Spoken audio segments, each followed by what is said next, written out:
Muito bem, queridos filhos e filhas da igreja. Foi feita uma pesquisa recentemente. Acho que todo mundo deve ter visto nos jornais. Fez sucesso, diga-se de passagem, a pesquisa, né?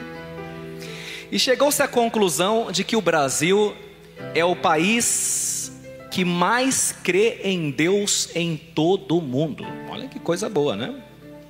O Brasil é o país que mais crê em Deus em todo o mundo. Pode abaixar um pouquinho o teclado, por favor? E pode continuar, mas baixar um pouquinho. 9 em cada 10 brasileiros dizem crer em Deus, não é? Dá uma margem de 89, se fizer bem arrisca 89, pode ser generoso, vai. 90% dos brasileiros dizem crer em Deus. Muita gente, conforme eu disse, recebeu essa notícia de maneira entusiasta. Mas não podemos ser ingênuos. Não há muitos motivos para nos alegrar nesse quesito, não. E posso explicar o porquê. Vamos lá para as explicações. Primeiro, porque a Bíblia diz que crer, até os demônios creem e tremem. Está em Tiago 2,19. Os demônios creem e tremem, né? Você quer alguém que tem certeza que Deus existe? Satanás, ué. E nem por isso ele é bonzinho e é flor que se cheire. Mas começa aqui o nosso problema, né? Então é um bom começo, mas é bem o começo. É a ponta do iceberg para um país melhor. A ponta do iceberg. Depois, porque dos católicos brasileiros, essa daqui não saiu no jornal. Essa foi feita pelo SERES, que é um departamento do Vaticano que estuda os católicos do mundo todo. Do Brasil, apenas 8%, você escutou bem? 8% dos católicos vão à missa dominical. E lembrando que quando você não vai à missa dominical, no mínimo você desobedece 2 dos 10 mandamentos. E por isso está em pecado grave. Primeiro, não amou a Deus acima de todas as coisas. Amou o serviço, amou a mulher, amou o amigo que fez aniversário, amou a festinha de playground. Não amou a Deus. Começo de conversa. Tem que se programar seu final de semana. Você vai ter aniversário, vai ter evento. Então você programa seu final de semana. Já na segunda-feira, em qual missa eu vou? E não é a missa que sobra, porque Deus não merece resto. É começo de conversa, né? Depois o terceiro mandamento. Como que é mesmo o terceiro mandamento? Então estão tímidos, assim espero. Guardar domingos e festas. Vai chegar agora quinta-feira. Agora quem vai ser quinta-feira agora? É facultativo ir à missa, sim ou não? Não, você é obrigado, se você for católico, enquanto ainda for feriado. Porque do jeito que as coisas estão caminhando, né, daqui a pouco o feriado católico não vai existir mais. Mas enquanto ainda for feriado, você tem a obrigação, né? Tem países, não sei se você sabe, que o Corpus Christi não é feriado. Então o que eles fazem? Celebram no domingo para o católico não perder. Aqui ainda é, né? Ainda é. Então 8% dos católicos de IBGE vão à missa. E o pior não é isso. Vai à missa igual culto protestante. Eu vou quando sinto. Se eu não sentir, eu não vou. Parece biruta de aeroporto. Onde o vento bate, ele vai. Sinto, não sinto. Vou, não vou. Quero, não quero. Caso, descaso. É isso que a realidade, né? Então a realidade é mais complexa do que parece, né? E aí o cara some da igreja, desobedeceu 2 mandamentos, mais um dos 5 mandamentos da igreja, mais o código de direito canônico. Quando ele volta na missa, ele entra na fila da comunhão com a maior cara de pau. E comete um duplo pecado. Porque agora está sendo Judas que dá um beijo em Jesus. Que quando você comunga em pecado grave a hóstia, você é Judas, beijando Jesus no rosto. Tá vendo bem? Então não é tão animador, mas não é para desanimar não. Eu estou fazendo essa análise para a gente poder melhorar. Ao passo que na África, pasmem os senhores, segundo os SERES, na África, olha só, na África, e sobretudo os países pobres da África, onde nem sequer tem telhado, porque eles rezam em chão batido, viu? 90% dos católicos estão na missa dominical. 90% dos católicos não faltam na missa e dias de preceito, dias santos de guarda. Então, o Brasil é o país no mundo que mais crê em Deus. Né? Agora, então é preciso perguntar em qual Deus essa turma crê, porque a turma diz assim: Deus é um só. Sim, é verdade. mas a concepção que se tem de Deus varia muito. Em qual Deus as pessoas creem? Posso dar alguns exemplos. O Deus dos muçulmanos, por exemplo, o Alá, que segundo eles criou o céu e a terra, mas reside lá em cima, sem se envolver nas questões terrenas. O Alá está lá em cima, criou o mundo, e é bem diferente do Deus revelado a Moisés na primeira leitura, que é clemente, misericordioso, caminha conosco. Mas o Deus dos muçulmanos está lá em cima, não se envolve com a gente, e um dia vai chamar todo mundo para prestação de contas, e vai jogar os rebeldes no mármore do inferno. Em qual Deus você acredita? No Deus de Aristóteles, que é uma espécie de motor imóvel, que move todas as coisas sem ser movido por ninguém, e por isso é incapaz de se compadecer, de sentir compaixão?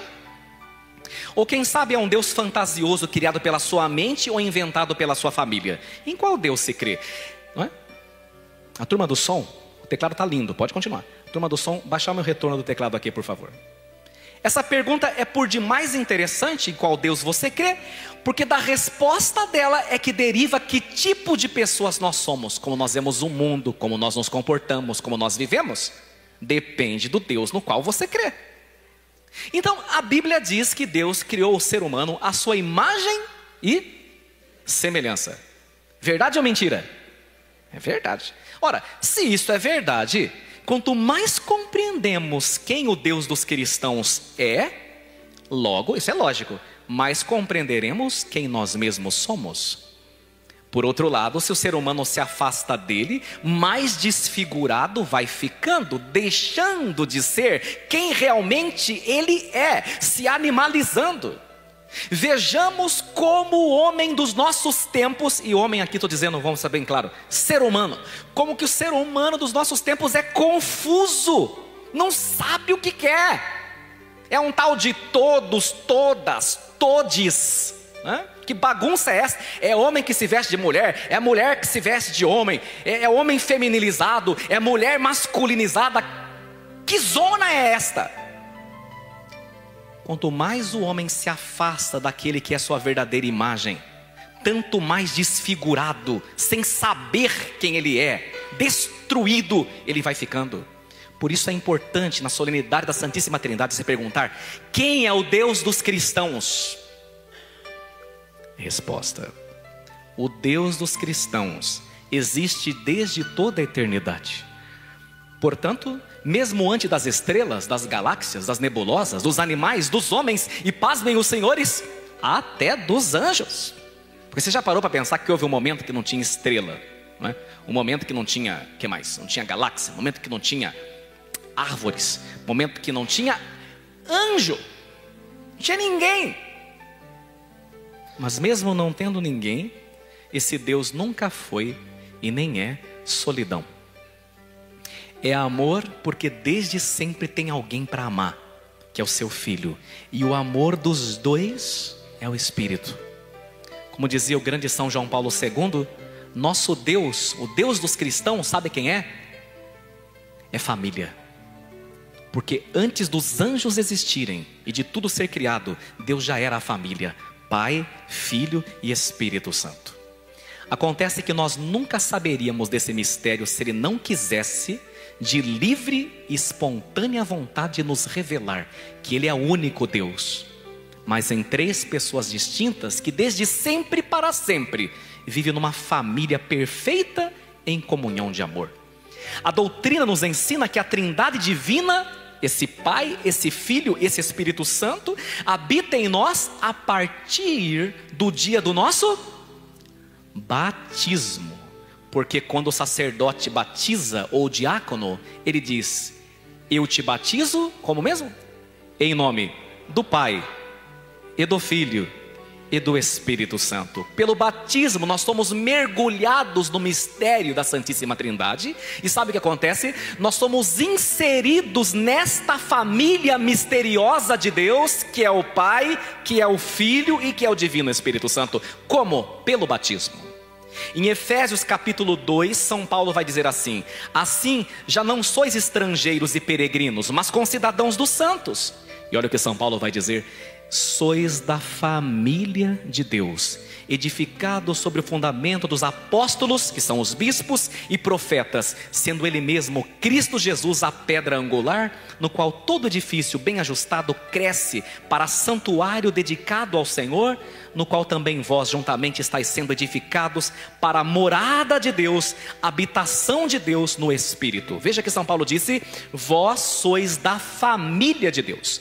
Por que o padre está fazendo esse desenvolvimento?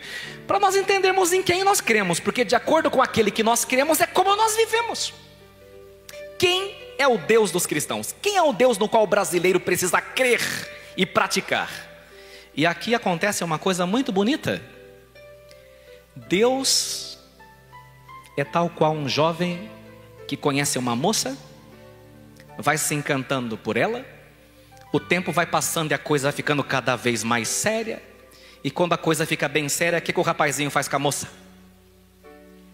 Apresenta para a família. Quando chega nesse ponto, tanto os pais quanto a moça, não é? Eles percebem que o jovem está sinalizando de que aquela moça não é só um passatempo. Ele quer que um dia ela seja inserida em sua família e deseja formar com ela sua própria família. Pois bem, Deus nos apresentou aquilo que Ele tem de mais íntimo, que é a sua vida intratrinitária, a sua família, porque quer que nós façamos parte dela. A partir do dia que Deus se revelou para nós e contou o seu mistério, que Ele é o único Deus em 3 pessoas, Pai, Filho e Espírito Santo, Deus apresentou a gente para a família. E a partir do momento que Deus apresentou a gente para a família, a coisa ficou séria. Significa que Ele não quer passar a eternidade sem nenhum de nós. Por isso que no evangelho de hoje, tão curtinho, mas tão profundo, vai dizer ali a Trindade nos salvando. De fato, Deus amou tanto o mundo que enviou seu Filho único, não para condenar o mundo, mas para que o mundo seja salvo por Ele. Então repare, agora após essa introdução do Deus dos cristãos, que é família, que é relação interpessoal, agora vem as implicações. Se Deus é amor e só ama o tempo todo, e vive em uma unidade perfeita, que se estabelece numa perfeita relação, e você foi criado, feito à imagem e semelhança desse Deus, então você também foi feito para relacionar-se, para amar. E por isso mesmo, isolado, quando você se isola, você nega a sua própria natureza, você acaba negando a sua própria identidade, você acaba se esquecendo de quem você é. O ser humano não foi feito para viver de forma ilhada, de forma isolada, porque o próprio Deus que o criou não é uma ilha, é uma comunidade perfeita de amor. E é interessante, amados e amadas, que o número 3 na Bíblia significa perfeição, completude e totalidade. A Bíblia diz que Deus é santo, santo, santo, para dizer que Ele é santíssimo, perfeito na sua santidade. Na Bíblia, o número 2, portanto o número binário, aquele de programação, 0 e 1, não esgota a totalidade. E por isso mesmo, um casamento é feito, não é? Pelo menos o correto, né? Agora estão inventando poliamor, né? É uma zona, né? O que é o casamento? Casamento é a união entre 2 pessoas. Só que na Bíblia 2 não esgota a totalidade, é um número binário. Precisa de um terceiro, Deus. Se Ele não entra na relação, a relação não para em pé. Porque por mais que você ame uma pessoa, você vai decepcioná-la de vez em quando, porque você não é Deus. E se Deus não entra nessa relação, vocês não são capazes de se perdoar. Isso vale para tudo, amizade, casamento. Então o 2 só fica completo quando chega em 3. Olha que interessante, né? Por isso que a pessoa vai levar o seu amor ao altar, pedindo que Deus entre na relação, né?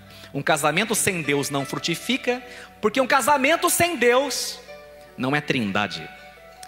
Ou ainda podemos pegar o exemplo de um casal. Por exemplo, um casal que podendo ter filhos, veja bem a observação. Um casal que podendo ter filhos, que há casais por algumas razões biológicas não podem ter filhos.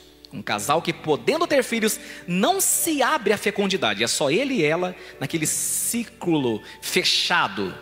Esse casal que não se abre à fecundidade é 2, não chega a 3. E por isso não experimenta o verdadeiro amor. Porque o verdadeiro amor abre o círculo, não o fecha, né? Hoje nós estamos vivendo um mundo de pessoas tão egoístas, narcisistas, que tem gente que nem querer ter filho quer, porque não quer ter trabalho, quer ter o seu love só para si, um bando de egoístas e narcisistas. E por isso mesmo os pagãos, os ateus, os muçulmanos estão enchendo o mundo, porque estão se multiplicando, né? E os católicos não querem ser pais, essa que é a verdade. Então cuidado, cuidado. Se 2 não chegar a 3, o amor deixou de ser amor, porque virou um ciclo fechado, né?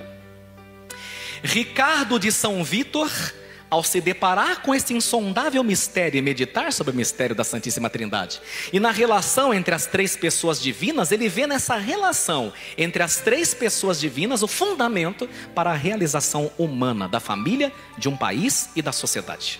Vou explicar. Quando você pega as produções dramatúrgicas, cinematográficas, não é? Ou novelas, vocês vão perceber que a relação vai bem até o momento entre 2 amigos e 2 pessoas. Até que sempre chega um antagonista. Ele é visto como antagonista. O antagonista é o terceiro. Geralmente a terceira é a amante, por exemplo, né? Geralmente o terceiro é o amigo que roubou o amigo do outro, porque a sociedade morre de medo de viver em comunidade. Cada um está se isolando atrás da sua cerca, atrás do seu muro. Tanto é verdade que a gente cresceu escutando, vamos ver quem lembra. 1 é pouco, 2 é bom, mas 3 é demais, hein? Não são raras as vezes que um relacionamento de amizade entra em crise devido à chegada de uma terceira pessoa. Casamentos que entram em crise, quando deveria ser uma bênção, com a chegada de um filho e de uma filha, porque estavam acostumados a partilhar a vida somente a 2. Boas amizades, por causa da dependência afetiva, que não é saudável, né? Acabam ruindo com a chegada de uma terceira pessoa, gerando intrigas, ciúmes e inveja. Mas o amor verdadeiro se fortalece apenas quando se deixa confrontar e se complementar com o terceiro. Porque um amor que se fecha é caricato, é egoísmo disfarçado de amor. Deixa eu dar um conselho para vocês. Os solteiros, aprendam a andar com casais. É bom, faz um bem danado, faz um bem tremendo. Então para não você andar só com um casal, mas aprenda também a andar com bons casais, porque eles vão dar pilares, bases, GPS, para você também descobrir uma boa relação, viu? Não seja, com perdão da expressão, não seja um doente emocional, né, que tem medo, que vou ficar de vela. Não, tenha bons amigos, bons casais, aprenda a sair em casal. E vocês casados, para vocês não é bom saírem sozinhos com sexo oposto, né? Sabe disso, que não dá certo, né? Mais que queira, vem o diabo e estraga tudo, né? Casais, aprendam a andar em casais. Fecha uma pizza à noite numa pizzaria em casal. Vão para o teatro em casal. Bons casais, boas amizades. Que a Bíblia diz, anda na companhia do povo santo. Deixa eu falar uma coisa aqui que a gente percebe esse BO, né? Quando um casal se fecha somente em si, em 2, o que acontece? A relação vai ótima por 5 anos. É a margem. Eu falo que eu escuto casais de 16 anos, né? Assim, em 5 anos vai bem. É Netflix, é pipoquinha. Não vamos sair não, amor, vamos ficar aqui, né? Lindo de viver. Só que depois de 5 anos, aquela pessoa, por mais que você a ame, ela é falível. Ela é limitada, ela é finita. Vai chegar uma hora que vocês precisam expandir o círculo, que vocês precisam de boas e sadias amizades. E essas boas e sadias amizades são válvulas de escape dentro da relação. Então, queridos casais, tenham amigos casais, faz um bem danado, saiam em casais. Eu acho bonitinho, a gente que é padre, a gente dirige casais na equipe de Nossa Senhora. A gente, 7 casais que a gente tem 7 casais que estão sob a minha tutela há 16 anos, né? Então é bastante tempo, há 16 anos. Acho engraçado quando eu vou jantar e rezar na casa deles, né? Que chega uma hora que os homens vão tudo para um lado, as mulheres vão toda para o outro. Ah, ele foi ficar lá com os amigos, me deixou porque ele não gosta mais de mim. Larga a mão de ser doida. O homem precisa de amizades masculinas, de boas. E as mulheres precisam de boas amizades femininas. Por isso tem essa hora na pizzaria, no churrasco, que cada um vai para um lado. Porque por mais que você ame essa pessoa, ele vai ficar com você, se Deus quiser, até o final da vida dele, não é? vocês precisam respirar, viu? Precisam respirar. Queridos casais, viu, Luiz? Você acabou de casar, filho, tá num love só, ó. Ai, ai. Eu brinco com vocês. Mas queridos casais, saiam em casais, conversem com bons casais, e de preferência casais com bons valores, casais cristãos. Vai ajudar o próprio casamento de vocês. A Santíssima Trindade é uma relação perfeita entre três pessoas distintas que mesmo na pluralidade se mantêm em perfeita unidade.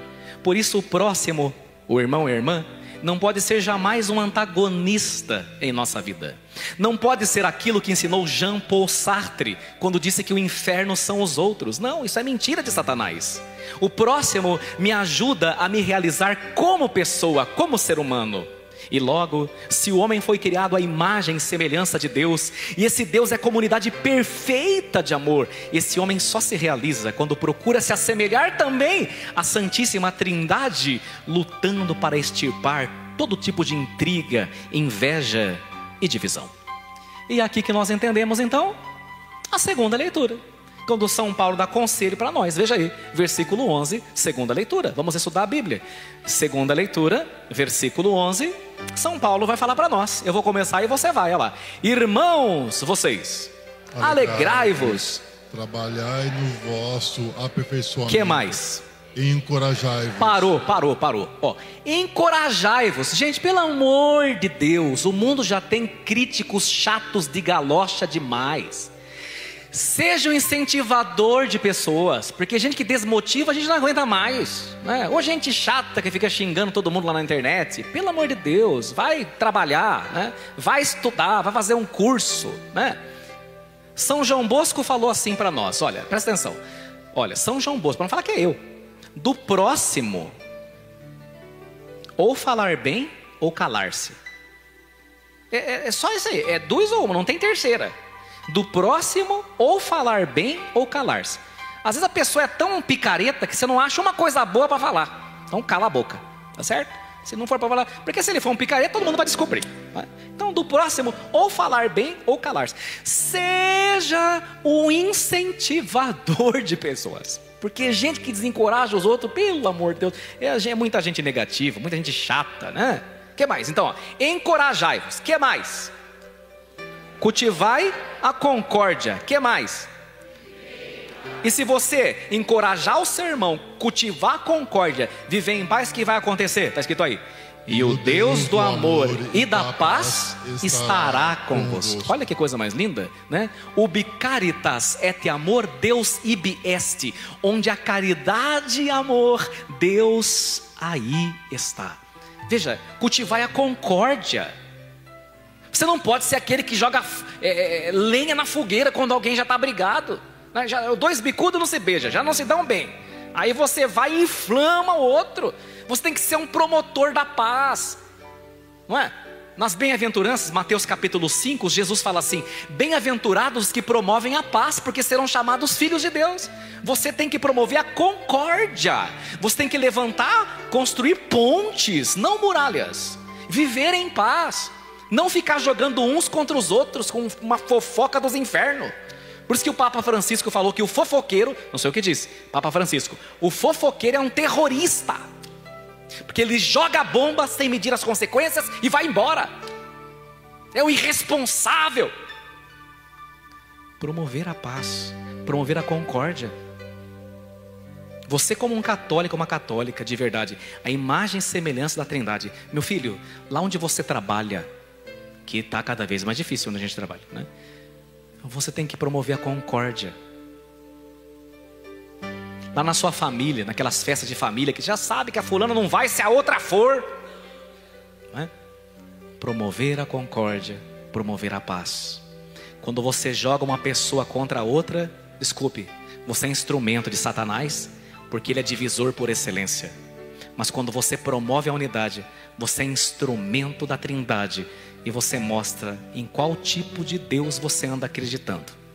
Porque é no tipo de Deus que você crê que nós podemos ver o tipo de pessoa que você é. Amém.